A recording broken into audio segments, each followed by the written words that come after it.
Lexus da sempre con le sue vetture punta ad un design dalla forte personalità e diciamocelo una sana dose di aggressività. Questi elementi uniti alle soluzioni tecnologiche e delle innovazioni portate appunto sulle stesse vetture e non ne è esente la Lexus UX, il crossover urbano della casa giapponese che oggi proveremo in variante 100% elettrica, la 300e appunto, grazie agli amici di Lexus Amicar Bari. Non temete però perché in gamma la Lexus UX 300e è accompagnata dalla sua gemella full hybrid, dotato di motore benzina. Però prima focalizziamoci sull'elettrica e dopo la confronteremo con l'hybrid.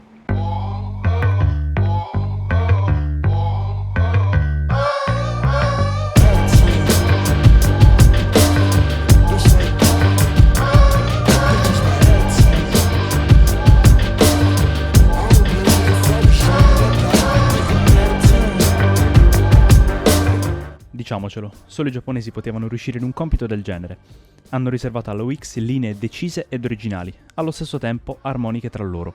La griglia esagonale a forma di clessidra con elementi 3D in nero, il logo Lexus retroilluminato in blu, la fanaleria anteriore a dir poco acuminata a triplo LED, gli specchietti tagliati da una katana. Bello stereotipo sul sollevante, eh? E poi cerchi da 18 pollici a 5 razze larghe per migliorare la resistenza all'aria di un'auto che, ricordiamolo, deve pur sempre preservare la durata del pacco batterie. Forse solo la linea laterale appare convenzionale, da crossover, ma nemmeno troppo. A mischiare le carte in tavola ci pensa la vernice Celestial Blue e la fascia luminosa LED che corre per tutto il posteriore, con una scanalatura ai due estremi tutta votata a bucare il vento. Queste caratteristiche rendono la UX esteticamente compatta e dalla forte presenza su strada, con delle dimensioni effettive di 4,49 m di lunghezza, 1,84 m di larghezza ed 1,54 m di altezza, con un passo di 2,65 m. Sotto il portellone elettroattuato si trova un baule dalla capacità di carico di 367 litri, con luci di cortesia, una superficie piuttosto regolare e la configurazione del divanetto posteriore abbattibile 60-40. Da cosa posso cominciare per parlarvi di questi interni? Beh, sicuramente dalla posizione di guida, perché se le proporzioni esterne la inseriscono a pieno titolo nel segmento dei crossover compatti, beh, la posizione di guida è davvero sportiva. Ho regolato elettricamente i sedili anteriori, soprattutto quello del guidatore, in basso per avere un miglior feeling e anche la visibilità generale dalla mia posizione è davvero sportiva. Il tunnel centrale e la linea di cintura alta, tra l'altro letteralmente mi avvolgono e al feeling di stare in una dimensione tutta mia contribuisce sicuramente sia il silenzio del motore elettrico, sia l'eccellente insonorizzazione di questo abitacolo. Ovviamente parlando di posizione di guida non posso non menzionare ciò che trovo davanti ai miei occhi. Un volante perfettamente circolare, in pelle, con sulle razze i pulsanti per controllare varie funzionalità senza togliere le proprie mani dalla corona e dietro di esso la palpebra che va un po' a sovrastare la strumentazione in misto analogico-digitale. A proposito della palpebra abbiamo due manopole. Beh, prendete con le pinze ciò che sto per dirvi perché magari sì, potete pure sentirvi liberi di insultarmi nei commenti, ma abbiamo due manopole, sulla sinistra per disattivare il controllo di stabilità e sulla destra per modificare le modalità di guida. Ragazzi, non so come dirvelo, mi fanno sentire quasi nella vecchia LFA. Purtroppo sì, da Petroled questo ricordo, almeno estetico, avviene spontaneo. Ora capitolo comandi, perché se all'inizio possono confondere un minimo, dato che sono molto originali nel loro design e nella loro posizione all'interno dell'abitacolo, dopo le primissime ore di guida ci si abitua veramente facilmente. Abbiamo il controllo dell'infotainment molto lontano dalle nostre mani e quindi molto sicuro perché non è un touch da dover raggiungere, posso mantenere ben salde le mani sul volante, che si controlla appunto da un touchpad presente alla destra del selettore del cambio automatico. Si controlla praticamente tutto da qui con un buon feedback aptico. Consiglio di farlo tra l'altro dal passeggero, sempre per i classici motivi di sicurezza. Ma credetemi, secondo me c'è stato un ottimo studio di ergonomia per quanto riguarda il controllo di radio e media che si trovano qui sul tunnel centrale. Li controllo veramente in una maniera facile e quasi ad occhi chiusi, anzi ad occhi aperti sulla strada.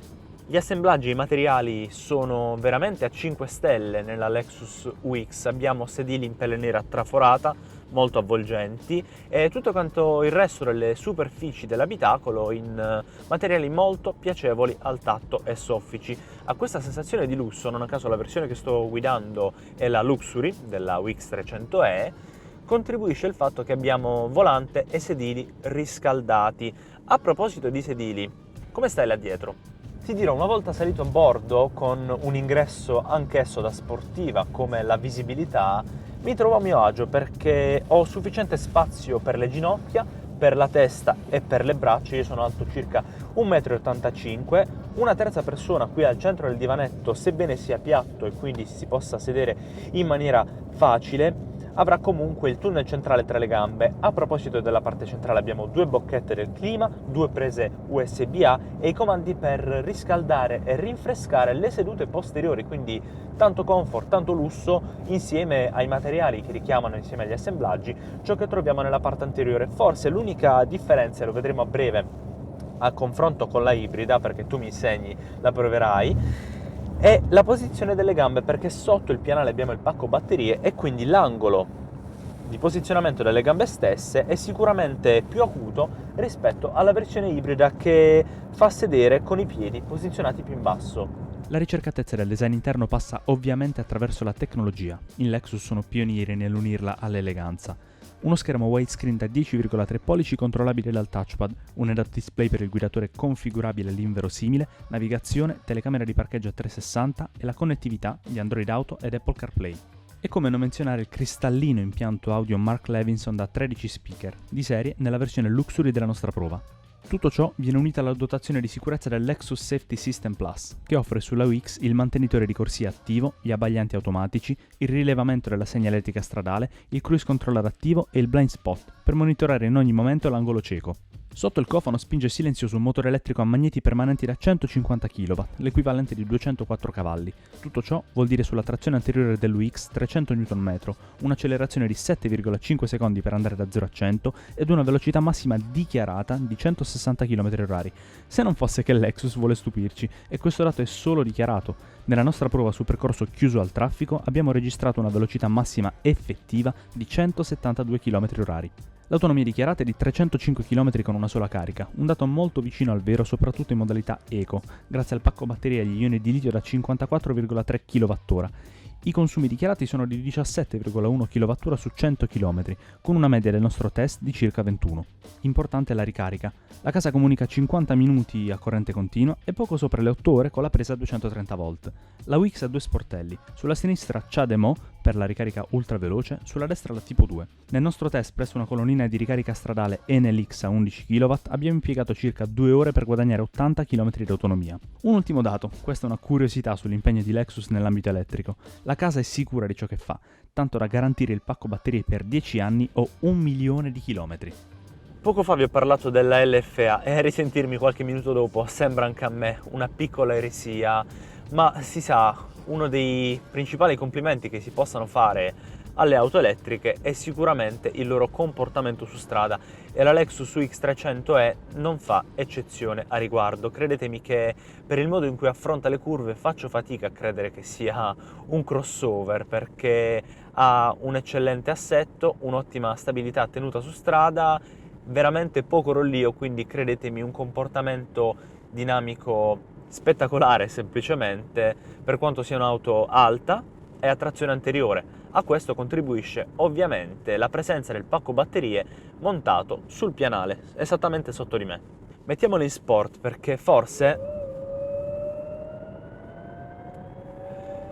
rende tutto più assurdo il fatto che in questa dimensione, in questa bolla, non c'è un rombo di un motore termico a farmi percepire la velocità della vettura, ma solo questo piccolo fruscio, questo sound quasi cinematografico a far sentire il mio arrivo sotto i 25 km/h ai pedoni e in generale in fase di accelerazione in sport a me stesso, appunto, a farmi capire quanto veloce sto andando, sempre nei limiti di velocità.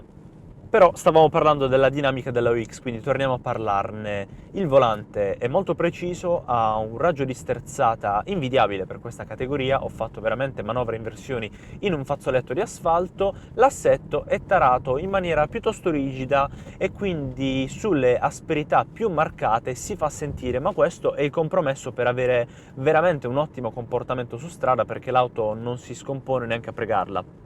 potete stare ben tranquilli che l'assetto comunque non vi spezzerà la schiena perché è sì rigido, ma non da auto sportiva, stiamo pur sempre parlando di un crossover urbano. Ultimo capitolo, i freni, perché magari i più puristi di voi diranno: ma cosa sono quelle porcherie di paddle su un'auto elettrica? A cosa servono? Ragazzi miei, non sono semplicemente belli esteticamente, perché è oggettivo, lo sono, ma danno anche un bel feedback al click e hanno una loro funzione. Infatti, se seleziono la modalità B con questa leva al centro del tunnel, passo da drive alla modalità con frenata rigenerativa e con il paddle con il meno per scalare, diciamo così, posso selezionare da 1 a 4 il livello appunto di freno motore, mentre con il paddle di destra, con il più, invece di ingranare un cambio automatico che praticamente non c'è, andrò semplicemente a diminuire la frenata. Questo contribuisce di molto al risparmio energetico del pacco batterie e aiuta a modulare il freno motore, che funziona molto bene e va a coadiuvare l'impianto frenante a 4 dischi della Lexus UX.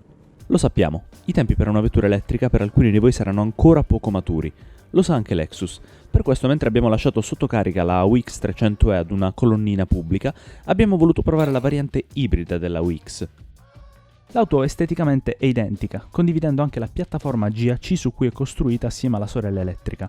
Rappresenta però un morbido passaggio tra una tradizionale auto a motore termico ed una ad emissioni zero. Infatti, essendo full hybrid non c'è necessità di ricaricarla, ma permette comunque un gran risparmio in termini di consumi ed emissioni, oltre che indubbi vantaggi per bollo e restrizione alla circolazione. Sotto il cofano trova alloggiamento un 2004 cilindri benzina da 184 cavalli, capace di sviluppare 180 Nm di coppia, il tutto abbinato al cambio automatico ECVT.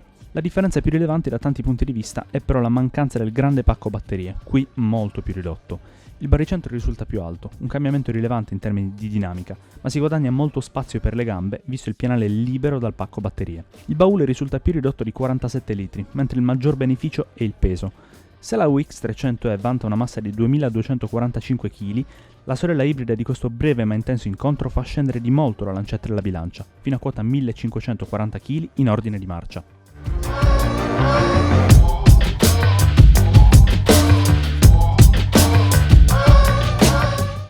Incredibile cura, tanti dettagli, ma soprattutto tanto comfort. Sono queste le caratteristiche in cui mi sento di racchiudere la Lexus UX 300e, caratteristiche condivise con la sua sorella a motore termico in variante ibrida, la appunto Lexus UX Hybrid, e ringrazio gli amici di Lexus Amica Bari per avercele fatte provare entrambe per voi.